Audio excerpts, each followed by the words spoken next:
You don't manifest your new life by wishing harder. You build it by creating structures that can hold what you're calling in.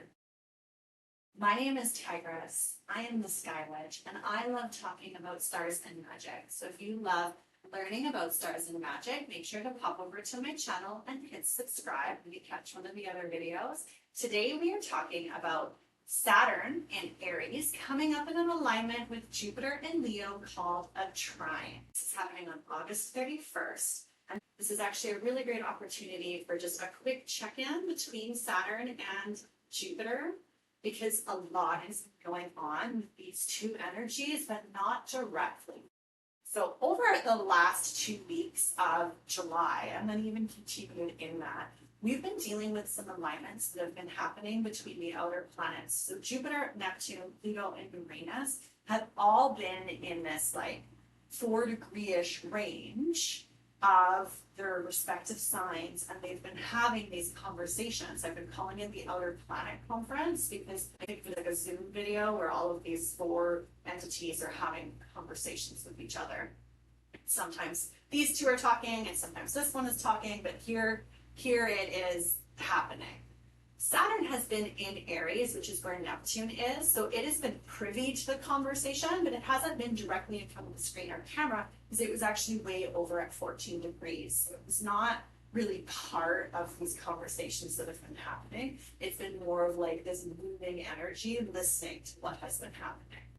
Now, Jupiter is the fastest moving out of all of those outer planets, and so it has already gotten itself up to that 14-degree space, while all of the other outer planets, Uranus, Neptune, and Pluto, are still hovering in that 3 to 5 degree range of their respective signs. What we also just had happen was Jupiter and Venus had come into a very sweet alignment of wanting to help, well, at the same time, Saturn and Mercury had come up into an alignment to say, well, this is what we need help with. This is what's come up. This is what needs to be worked on. And then Mercury communicated that outwards. So even though Jupiter kind of knows what's been going on because of Mercury, and even though Saturn kind of knows what's been going on because of this outer planet conference, now these two planets have this opportunity to connect directly on what exactly it is that they need to be doing together. Now, depending on what philosophy of astrology you practice, you might be aware that Jupiter and Saturn are like on the same team.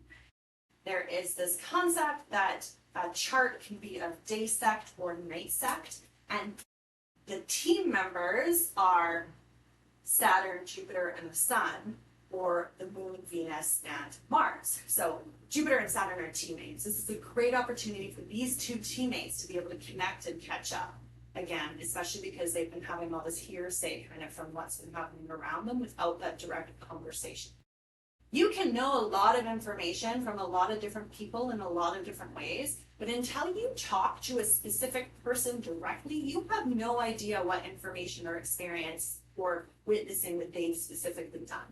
That conversation has to happen direct. Saturn is also in a retrograde motion right now, and so one of the things that it's doing is kind of like backtracking and assessing all of the stuff that it's been seeing and like going back and saying, okay, well, now that I've seen this, what else can I see? Did I miss anything? What needs to be adjusted? What needs to be addressed? You're going to hear, you probably already have heard, a lot of conversation about, oh, Saturn's in retrograde, you're all getting your karma come to you. Okay. So let's break that down for just one quick second, because Saturn is in retrograde for like 6 months of a year. It is not this like giant, crazy karmic smack. Otherwise, 6 months of every year would be Saturn doing terrible things to you. I mean, I'm not saying that Saturn doesn't do terrible things to people all the time, but it's doing it out of love. I'll just preface it there too. Yes, there is an opportunity for us to assess all of those things, especially at a karmic level. But Saturn being in retrograde doesn't mean you're getting a karma beating. And what even is karma? Are we talking about karma as like I did X? Are we talking about karma as in I did XYZ in a past life, and therefore what's happening in this life is ABC? Are we talking about karma in terms of I showed up in this life in this way and now I am having to take accountability and responsibility for my actions? Is that karma? Or is that consequence? Saturn is good at both, right? Sometimes we're going to go out and we're going to experience things and then we're going to have to face the consequences of our actions. And sometimes consequences are actually pretty good. And most of the time we refer to consequences as a bad thing, but there are good consequences. So depending on how you've been showing up and how you've been working with Saturn, now is the opportunity to go back and say, okay, oh, hey, over here, I probably need to take a little bit of accountability. Oh, over here, you know what, I probably wasn't as responsible as I needed to be, and I need to address that. This isn't some like wild karmic smack. This is a regular thing that happens every year for half of the year, where we just get to say, what is going on? How do I address things? How do I support things? What can I do to improve how I show up in the world and how I show up in my community? If I've been experiencing hardship, how can I be gentle on myself? And how can I also be supportive to those outwards? Somebody said something to me so beautiful recently. I actually think that it was a post that I read from one of my friends on Facebook. And it was just the concept that when you are going through hard times, one of the best things that you can do is put your energy into supporting the alleviation of suffering of others. Isn't that beautiful? I am suffering and there's nothing that I can do about my suffering, so I am going to support easement of suffering of others. And it can be deeply healing to do that. And that is also a Saturn thing. When you offer service to Saturn's children, then you can get joy from that. And it ends up being a beautiful reconciliation of various karma or responsibility or consequences that come in because you were working in connection with the universe to say, we are alleviating suffering in all places, and thus my heart also feels more open and more light. And we just had a lot of astrological alignments that I have referred to as just like burning the forest down. We have burnt all of the things down to a white hot ash, and we are left with that kind of like mess situation.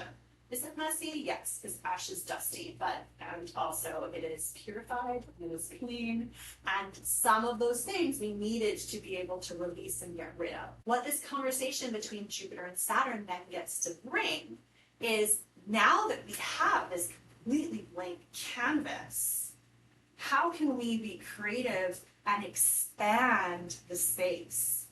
Right? If we had a building that like was this big, and that's what we lived in, it would be kind of constricting. But if that building got burnt down to solid white ash and we were able to build a new building that was like this big, well, we've expanded, we've grown, we have new structure, we have new space, we have a new container to call beautiful things into. I couldn't call beautiful things into this space. There wasn't anything. But now I've removed the structures and now I'm building new structures. I have new framework, new foundation. This is the opportunity where Jupiter and Saturn are going to be having these conversations so that they can determine exactly what we need to put in the foundation, exactly what we need to put up in the framework, and exactly how we want to build the walls and the boundaries and the safety of this container as we continue to grow and expand. There's so much creative energy here. Leo and Aries are fire signs, and the fire is passion, it is creativity, it is spark, it is energy, it is just beautiful warmth and charisma and excitement.